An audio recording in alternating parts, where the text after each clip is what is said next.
నివాస ప్రాంతంలో brandy shop పెట్టడం బ్రాంతి షాపుని వెంటనే బ్రాంతి షాపు వెంటనే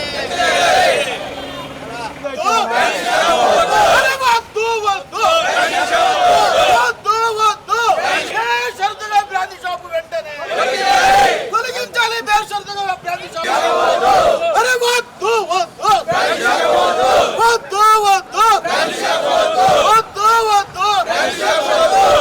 పొద్దులస్తం ఇక్కడే కూర్చుంటున్నాం. మేము పిల్లల్ని వదిలేసి వస్తున్నాము. ఏంటి సార్, ముందు ఇక్కడ నుంచి షాప్ తీయండి సార్. ఈ దరిద్రాన్ని ముందు ఇక్కడ నుంచి తీసేయండి సార్. పరమేశ్వరి నగర్లో వాకర్స్ రోడ్లోని పరమేశ్వరి నగర్ పక్కనే ఉంది. మేము మసీదు ఉంది కదా, ఆ గొంతులో ఉంటున్నాము. దాదాపు 100 కుటుంబాల దగ్గర ఉంటున్నాము ఇక్కడ. మాకు ఎంత ఇబ్బందిగా ఉంటుంది మీరు ఆలోచించండి సార్. ఇక్కడ మార్కెట్ కూడా ఉంది పక్కనే, కూరగాయలు. మేము రావాలంటే తాగి దొర్లుతున్నారు ఇక్కడ. ఎలాగ సార్ మాకు ప్రొటెక్షన్? మా మహిళలకి మీరు ఇచ్చేది ఇదేనా? అసలు వాళ్ళకి పర్మిషన్ ఎలా ఇస్తారు సార్ మీరు? ఒక్కడు వస్తున్నాడు తీసుకుంటున్నాడు, ఇంకోటి చూసి ఇంకోటి వస్తున్నాడు. ఇలాగ ఆయన ఒక్కడు బాగుపడడం కోసం 1,00,000 మందిని నాశనం చేస్తున్నాడు జీవితాలు. చిన్న చిన్న అబ్బాయిలు 18-19 సంవత్సరాల వాళ్ళు వస్తున్నారు మందు తీసుకోవడానికి. 15 రోజుల నుంచి కూర్చొని చూస్తున్నాం మేము ఇక్కడ. ఏది కావాలన్నా ఇక్కడికి రావాలి సార్.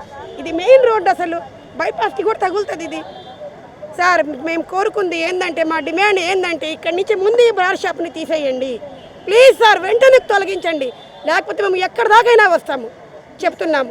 తీసే వరకు ఇక్కడ నుంచి ఇంచు కూడా కదిలేదే లేదు. నా పేరు ఆయిషా. ఈ బ్రాంతి షాప్ ఎదురుగా ఈదిలోనే ఉంటాం సార్. మేము ఇది పెట్టి 15 రోజులు అవుతుంది సార్. 14 రోజుల నుంచి మేము ఇక్కడ కూర్చొని ధర్నా చేస్తున్నాము.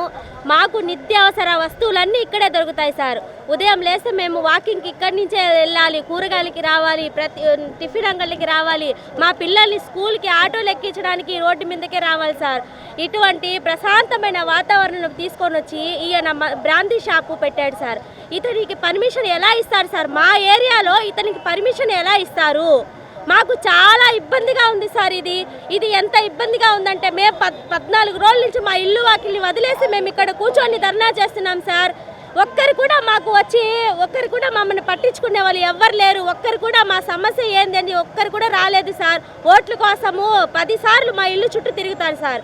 ఇప్పుడు మేము అందరూ రోడ్డు మీద కూర్చొని ఉంటే మహిళలు, ఒక్క ప్రజానాయకుడు కూడా ఇది మా సమస్యని పట్టించుకునే ఇదే లేదు సార్. 14 రోజుల నుంచి జరుగుతుంది సార్ ఈ ధర్నా. కనీసం ఒక్కరు కూడా వచ్చి మీ సమస్య ఏందమ్మా అని అడిగిన పాపాన పోలేదు సార్. ఎవ్వరు పట్టించుకోలేదు సార్. మేము కలెక్టర్ గారి దగ్గర కూడా వెళ్ళి అది పేపర్ ఇచ్చొచ్చాం సార్. కానీ ఆయన కూడా మాకు ఎటువంటి సమాధానం రాలేదు. ఆయన దగ్గర నుంచి రాలేదు, ప్రజా నాయకుల దగ్గర నుంచి రాలేదు. ఎవ్వరు కూడా మమ్మల్ని పట్టించుకోలేదు సార్. నిన్న కూడా రాత్రి కూడా సంఘటన జరిగింది సార్. ఇక్కడ మహిళని తాగేసి వచ్చి గుద్దేశారు సార్. ఆమెని వీళ్ళందరూ పాపం ఇక్కడ ధర్నా చేస్తున్న వాళ్ళు కూర్చోబెట్టి నీళ్లు తాపించి ఆటో ఎక్కించి పంపించారు సార్. మాకేది సార్ రక్షణ? ఇలాంటివన్నీ జరుగుతుంటే దీన్ని వెంటనే తొలగించాలి సార్. ఈ దరిద్రం మాకు ఇక్కడ వద్దు. ఈ దరిద్రాన్ని వెంటనే తొలగించాలి. ఇదే సార్ మా డిమాండ్. ఇక్కడ 14 రోజుల నుంచి ఆడవాళ్ళు కానీ మగవాళ్ళు కానీ అందరూ కలిసి ఇక్కడ ధర్నా చేస్తున్నాము. ఎందుకంటే ఈ వైన్ షాప్ ఎత్తాలని ఎన్ని సంవత్సరాల నుంచి ఇక్కడ మందు షాపులు ఎప్పుడూ లేదు. గత ప్రభుత్వంలో టీడీపీ ప్రభుత్వంలో 7 సంవత్సరాల ముందర ఇక్కడ ఒక వైన్ షాప్ పెడితే అప్పుడు కూడా ధర్నాలు చేసి 2 నెలలు చేసాం ధర్నాలు. అప్పుడు ఎత్తేసారు అది. ఇప్పుడు 14 రోజుల నుంచి ధర్నా చేస్తున్నాము. మళ్ళీ టీడీపీ ప్రభుత్వంలోనే వైన్ షాప్ పెట్టారు. కనీసం ఇది పట్టించుకోవాలా? ఎందుకంటే మహిళలు ఎప్పటి నుంచి ఆడవాళ్ళు బయటకు రారు మా ఇళ్ళ నుంచి. అటువంటి మహిళలు వచ్చి 14 రోజుల నుంచి చిన్న చిన్న బిడ్డల్ని తీసుకుని వచ్చి ఇక్కడ ధర్నాలు కూర్చుంటూ ఉంటే కనీసం నారాయణ సార్ కానీ శ్రీధర్ రెడ్డి అన్నని కానీ కనీసం చూసి జాలి గారు కలగడంలే ఈ మహిళల పైన. కనీసం ఇక్కడ మసీదులు, దేవాలయాలు, చర్చిలు, హాస్టల్స్ అన్నీ ఇక్కడే ఉన్నాయి. ఉదయం లేస్తే బీటెక్ కాలేజ్ కానీ పిల్లలు అన్ని బస్సులు ఇక్కడే ఎక్కుతారు. ఎందుకంటే ఇక్కడ ఒక సెంటర్, ఇది సెంటర్లో కూరగాయల అంగట్లు, లస్సీ షాపులు, జిమ్లు అన్నీ ఇక్కడ. అంటే మంచి కావాలని చెప్పి ఇక్కడే ఉన్నాయి అన్నీ. అటువంటి షాపుల దగ్గర మందు షాప్ పెట్టేశారు. ఆడవాళ్ళు బయటకు రావాలంటే ఒకటే భయపడుతున్నారు. నిన్న చూసాము, ఇక్కడే మందు తాగాడు, ఆ పానీపూరి దగ్గర పానీపూరి తిన్నాడు, డబ్బులు అడిగితే కొట్టాడు పట్టుకొని.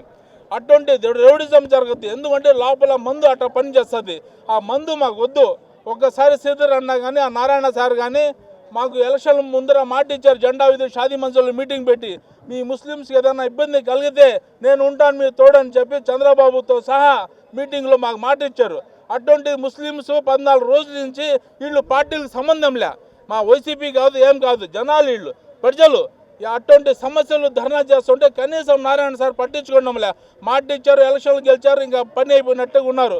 ఈసారి ఏంటంటే ఖచ్చితంగా బుద్ధి చెప్తారు.